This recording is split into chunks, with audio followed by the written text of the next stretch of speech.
In this video, I'm going to talk to you all about singing auditions. This is going to be a valuable video. I will tell you some do's and don'ts and some things to look out for, some pitfalls that actors fall into. I will tell you how to prepare and how to deliver a singing audition after the bump.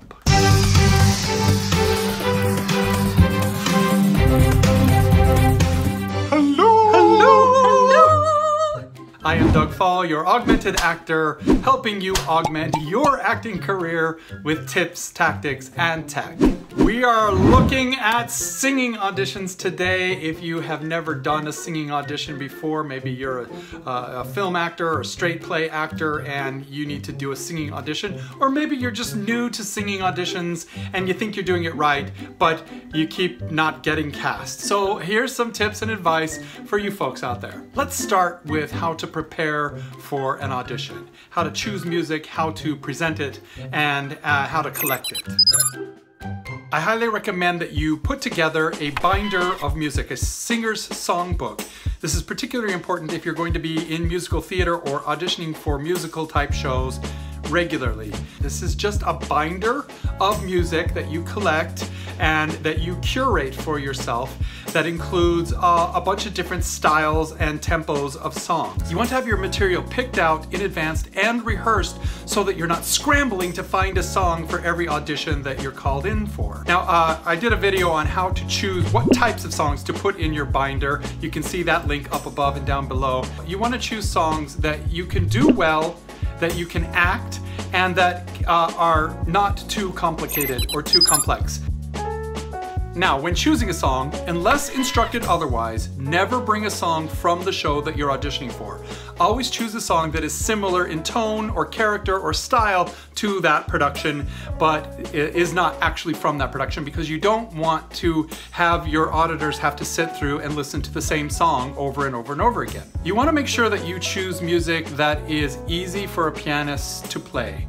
Unless you specifically know your pianist and maybe have rehearsed your piece with them, you don't want to bring complex pieces of music. So how do you know if something's complex? Look for changes in time signature, changes in key signature, tons of incidentals, which are the little sharps and flats that are indicated next to the notes, which means that those notes are not part of the key that the song is in, so they're extra processing time for a pianist to read. You also want to avoid music that has lots of different staffs for like choral arrangement. You want to avoid music written for guitar, and you want to avoid cheat sheets, which are basically minimized versions of songs, because the pianist will then sort of be riffing on the chords that are written and not actually playing the accompaniment that you're expecting to hear. You want to avoid music that has lots of orchestration in it, like multiple levels of chords in there, because when you bring that music to a pianist who might be unfamiliar with it, they're going to have to kind of choose on the fly what they think is the melody line, what they think is the important part of the accompaniment, and it might not sound like you're used to it sounding. I often recommend just going for the vocal selections from a show, and then I highly recommend that you have a pianist play through your piece while you sing it. Tell them to play it exactly as it's written to the best of their ability, so that you get an idea of what your sheet music actually sounds like when it's played by a pianist. You may be used to hearing the soundtrack or the cast album, and it's going to sound totally different when just a piano is playing it, when there's no drums and orchestra. Make sure that they play it exactly. And then ask them, is this music problematic for you? What are the stumbling blocks in this selection? Is there a way I could make this easier to mark this up so that a pianist will know how to play it right? Another thing you want to avoid is bringing music that is not in your key. So you want to make sure that you have sung through this piece and that it falls in your vocal range. And if not, go to musicnotes.com and download a version of the song and adjust the key to one that fits your voice. It's very important that you never rely on the pianist to transpose your music up or down. This isn't karaoke, folks. You have to do that work for them. Now, marking your music. You want to select the cuts of your music and copy the music so that it only shows the music that you're actually doing. Don't include any other pages that you're not actually singing that aren't part of your cut. Then clearly mark the start and the ending, and then any measures that you want to cut out, just mark with a big black X. And then also mark any tempo changes or repeats or anything like that so that it's clearly marked so that any pianist can follow it without instruction. When you're making a cut for your selection, sometimes they want 32 or 16 bars or a verse and a chorus. Make sure you follow their directions. You know, 1 or 2 measures isn't gonna make or break it, but don't sing a whole aria from an opera when only 16 bars are requested. Sometimes it's difficult to determine which bars to cut, and sometimes you want to maybe take a chunk from one verse and add it onto a chunk from another verse or truncate it, and those are all okay techniques. Again, you want to run it by a pianist and see what suggestions they have for how to mark your music up so that it gets played correctly. In general, you kind of still want the song to have an arc, a beginning, a middle, and an end. You want to end on a powerful note or have at least one part where you really show them a little bit of the power of that song and the power of your voice. Now, when you're preparing your music, you want to make sure that you put it in a binder. You want to put it in a nice, sturdy binder. Even if you just have 1 or 2 songs, put it in a binder because that can sit on the pianist's stand and they can easily turn the pages.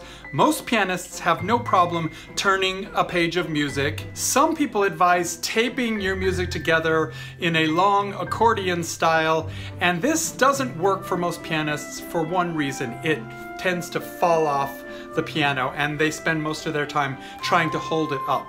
Or they tend to have to slide it over in order to see the pages down the line, and that causes a lot of havoc.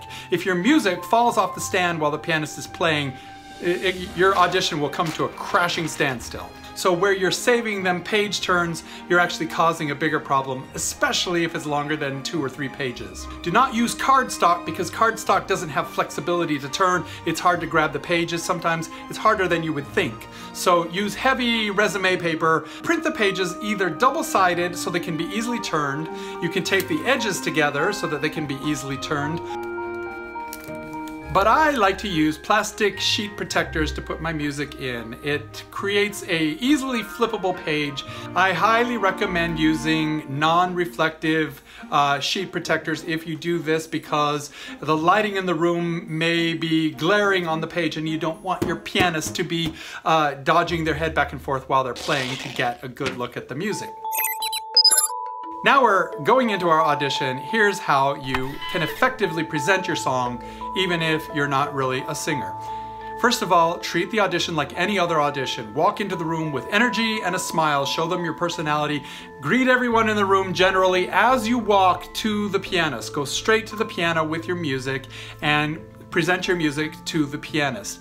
And remember, the pianist could be just a person that's hired for this audition, or it could be the music director of the show. So make sure you don't disrespect the pianist at any point during the audition. The first thing you want to do is just show the pianist any of your markings, your start and end, and then you want to give them a tempo. And we always get so secretive when we're over there talking to the pianist because we don't want the auditors to hear any of our song before we get up there and sing it. But forget about all that. Just talk in a normal hushed voice and just give them a tempo. Do not tap, do not snap, do not bang on the piano, do not stomp your foot. Conduct them. Basically sing a few bars of the song at the tempo that you want it to go. I'm singing in the rain, just singing in the rain. And they'll nod their head and you say, great. And make sure that you breathe and relax before you give them the tempo, because sometimes we get our nerves get all tangled up in our audition, we get nervous, and so we give them a much faster tempo than we really want. Show them your second piece if you have a second piece, and then thank them and go to the center of the room. Once you're there, they may ask you what songs you're singing, in which case you can tell them. Otherwise, just take a breath, nod your head at the pianist so that they know to start, and then perform your song. And when you're performing, just like with a monologue, you want to look over your auditors' heads. You want to pick a point somewhere in the room that is above their heads or away from them. You don't want to look at them directly because no one wants to be sung to when they're at an audition. You want to think of somebody specific that you are singing that song to because you really want to act that song. You want to make sure that you are acting it just like you would act a monologue. So that means you know who you're talking to, you know what you want, you know why you want it, and you know how you're going to get it and what your obstacles are in that song. Get into those moments. Really be in love, really be angry, whatever the song calls for. act it. Now, we find that songs are kind of repetitive. Certain phrases we will sing over and over and over again. Each time you hit one of those phrases, sing it in a slightly different way. Give each of those repetitions a different meaning, a different level of energy. Perform your song with an arc so that you have a beginning, a middle, and an end. Something to, don't start off with just a powerhouse and have nowhere to go to. Start small and work your way up and then end big. Now, when you are singing, maybe the pianist plays your music wrong. Maybe it doesn't sound quite like you thought it would. Maybe the tempo isn't what you gave them. Just make it work. Pretend like you're on stage in front of a paying audience and this is what you got and you're gonna make it work. You know, sometimes you'll be off key or they might help you out. Listen for cues from the pianist if they're trying to give you a note or something. Some pianists will try to follow you if you're not right on the beat, and some pianists will plow through regardless of how badly you are off the beat. You have to be able to roll with those punches. So it's in your best interest never to stop a song and say, can we do that again? It's never clap the beat out for the pianist or try to speed it up. Just take what they give you and go with it and make the best of it. After the audition is over, thank your auditors, walk to the piano and get your music. Don't forget, some people forget their music. Thank the pianist once again for doing it. Even if it totally bombed and it totally was the worst experience of your life, thank them because they might be the music director and they might see some potential in you and they want to see that you're a good person and you have grace under pressure and that you're not going to be a jerk. I'm not going to tell you how to sing, I'm not going to tell you how to act, at least not in this video. Those things are up to you to explore, but I hope you found these tips and advice helpful. If not, please ask me some questions down in the comments below and I'll be happy to clarify these things further. And if you have something to add to this, please let us know down in the comments below because we're all in this together and we're all trying to help each other learn. Thanks a lot for joining me today. Watch some of these other videos and I will see you next time.